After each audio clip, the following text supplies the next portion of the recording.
Bonjour, nous allons parler aujourd'hui de la détermination du disciple.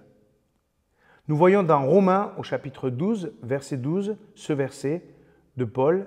« Réjouissez-vous à cause de votre espérance, soyez patients dans la détresse, priez avec fidélité. » Paul emploie ici 3 formules faciles à retenir. Ce triptyque parle de sensibilité, se réjouir, de stratégie, patience dans l'épreuve et de spiritualité, prier avec fidélité. En fait, ce triptyque forme le contexte de la vie du disciple. La joie est motivée par l'espérance qui permet de se confronter à la détresse. C'est possible avec l'assistance du Saint-Esprit qui agit au cœur de la prière.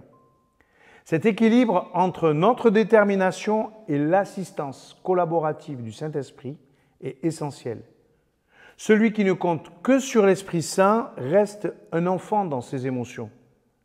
Celui qui ne compte que sur ses propres forces s'épuise à la tâche.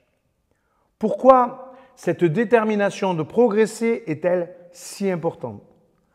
Parce que l'aide du Seigneur s'appuie sur notre propre conviction que sa présence nous rend plus forts que la réalité présente. Il ne suffit pas de le croire, il nous faut aussi vivre dans cette présence.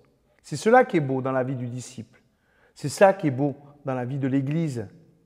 Nous percevons le courage les uns des autres. Certains ont besoin d'être encouragés et d'autres encouragent. Et Paul le fait ici pour les Romains. Il leur partage à la fois sa conviction et son expérience. Une image pour finir. Imaginons que la création soit une œuvre d'art, une sorte de symphonie. Et nous sommes les musiciens qui devons jouer les partitions.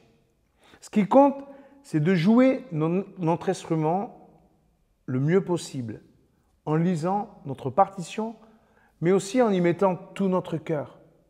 Notre désir de jouer son œuvre demande de la patience, de la lucidité, mais aussi de la joie, de l'enthousiasme.